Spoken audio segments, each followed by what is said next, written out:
You know what that is? That's the signs of a bad storm. Welcome back to the channel. Overnight last night, we had quite a storm. This is very common this time of year, June and September in Michigan. There were tornado warnings and thunderstorm warnings and wind warnings and all heavy rains and all these kinds of things. This happens often here. And so today I want to talk to you about something that is an absolute necessity on the homestead, especially in rural areas, wherever you are. We have lost power for up to a week here, sometimes more than that.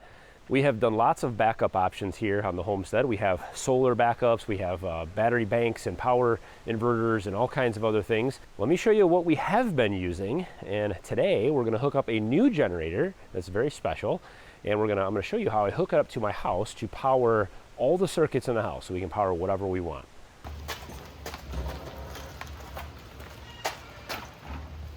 This is what I have used for years. This is the GP7500E. It's an electric start, open frame, non-inverter generator. This Generac, I bought this because I had worked with these in the heating and cooling industry, and they were the name brand, the big name in generators. I had a bad experience with this.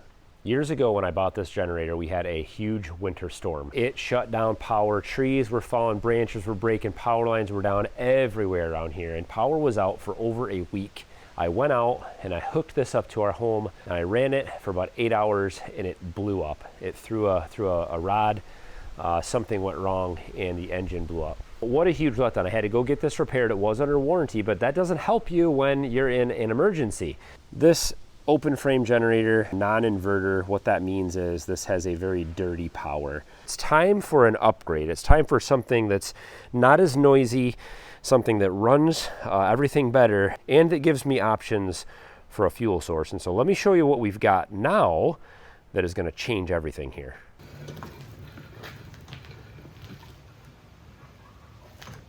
This is the new generator. This is a tri-fuel GIDROX generator.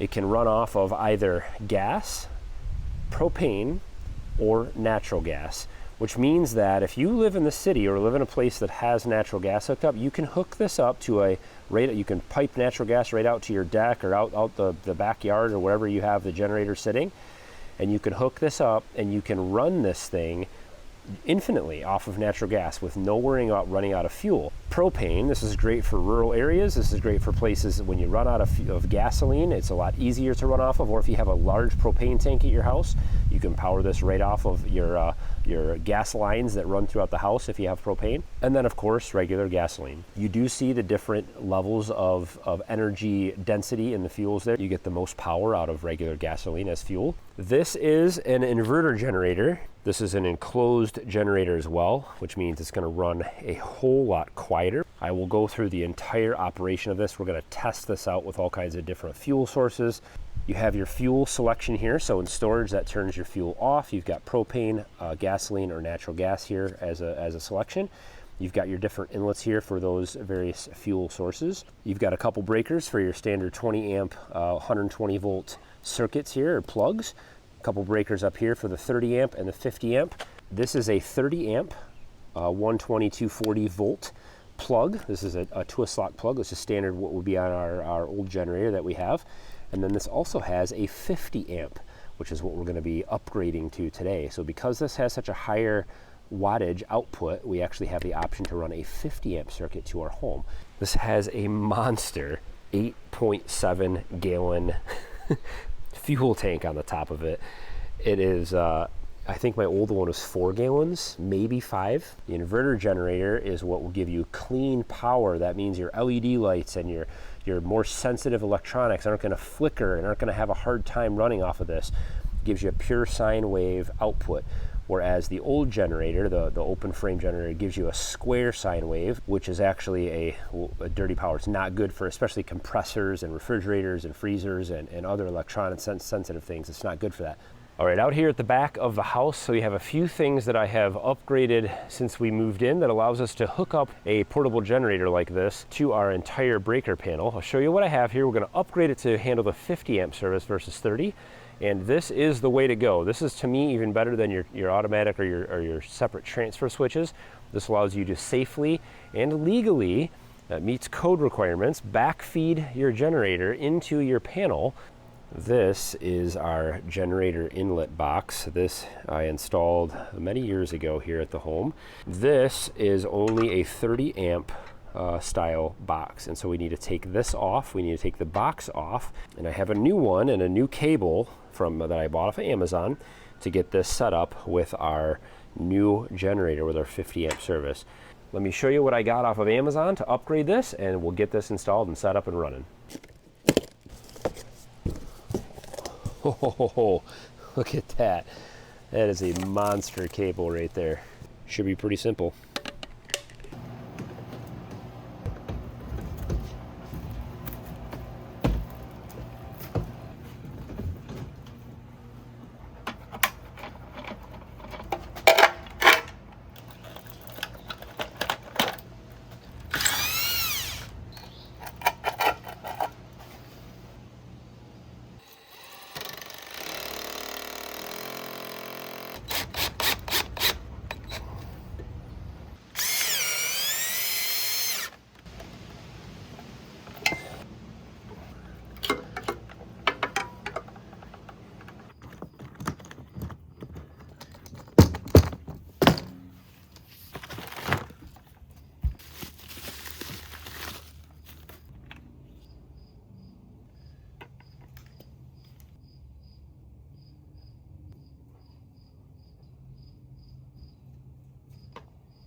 They send you with, you've got a remote that comes with it, so it's actually a remote start. Has a kit in here, change spark plugs. This is the spark plug wrench and a screwdriver for various other general maintenance. Comes with a couple plug adapters, so you can make your own 20 amp cords. These are the commercial style 20 amp cords, so you can make a converter cable if you need to. Has a couple other cables, the twist lock. I think this is a L30 if I remember correctly.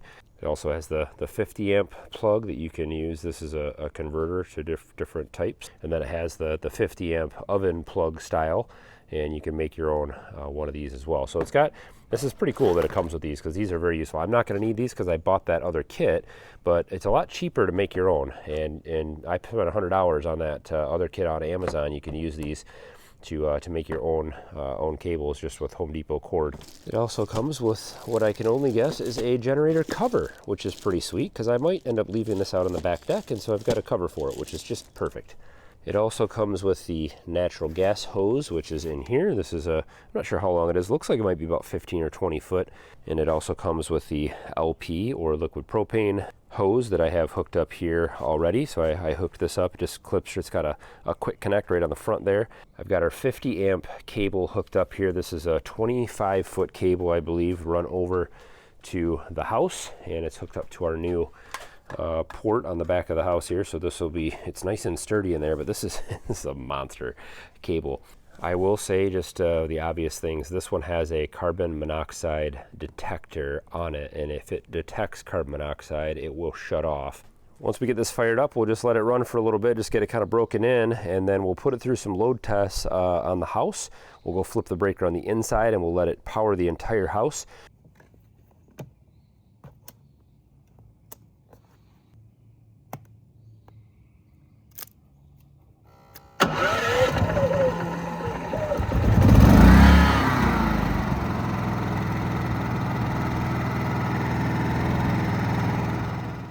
All right, we've let it run a little bit, and it's very easy to switch between fuels. So I ran it off gas for a little bit, I ran it off propane for a little bit. I don't have natural gas here, so I can't test that, but it would be the same process. All you do is just switch it to the fuel type that you'd like, and you run it off propane or straight down is the gas. You always want to start the generator not under load, so you want to make sure everything's unplugged. So I'm going to fire this up. It'll be loud, so I won't be able to do too much talking. I'm going to show you very quickly the breaker panel inside and what I have set up for the generator interlock kit. I'll put a link to a website that I used to purchase that years ago. And this is how I safely backfeed the panel and power everything in the house.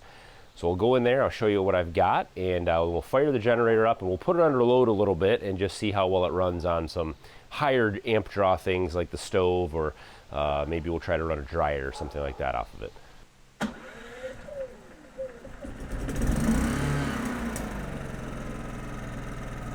Here we are in the basement, and I got this generator interlock kit years ago. It's a specialized metal bracket that you screw into the panel. It's custom for whatever panel you have. You take some measurements and then you send it off to the site and they make you this special panel. And all this does is it forces you to shut the main off, and then you have to slide the panel over, and then you can turn the generator feed on. So I generally turn off the largest things just to make sure we're not overloading it all at once. I have a couple 30 amp hot water heaters in here. I've got the 40 amp air conditioner, which is a monster condenser. And then we've got our 50 amp circuit for the stove. Generally I turn those off, but I'm gonna leave those on for today. And so we'll go ahead and backfeed the house. And before I flip the breaker on out here, I'm going to turn it off of eco mode. I generally don't leave it on eco mode. Eco mode, it keeps the idle low if you're not using high amp draw stuff. But I want to make sure that we've got the full amp draw available to start up some larger items today. So we're going to turn it off eco.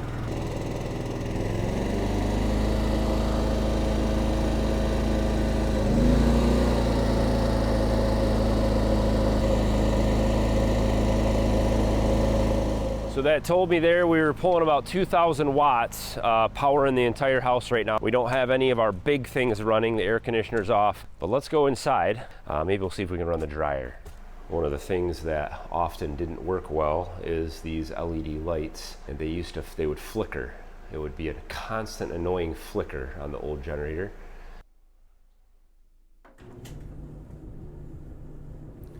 That's crazy. It actually runs no problem.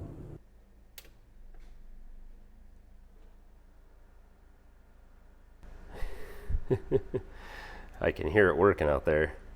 Another example of these smart lights, these would often not even work on the old generator. They would flicker on and off and would not connect, but they're working great. The nice thing about the back feed is, with a few minor exceptions like maybe our big air conditioner, once the generator's hooked up and everything's flipped on in the panel, you really can just live life like normal. We use the well, we can wash clothes, we can run the dishwasher, we can microwave things. Well, let's flip it over to propane really quick and just see how it handles just the power in the house running off propane.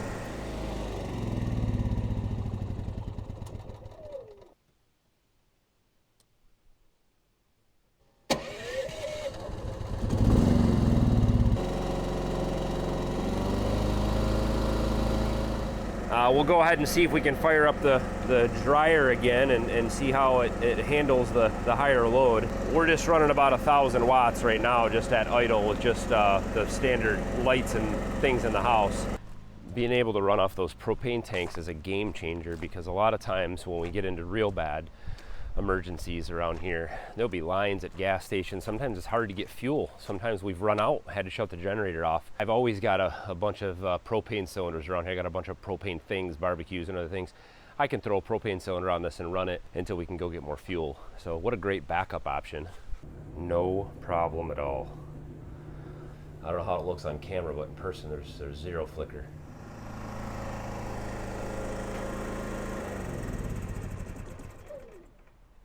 And we'll just turn our generator inlet off, slide over our panel here, and we can turn our main back on.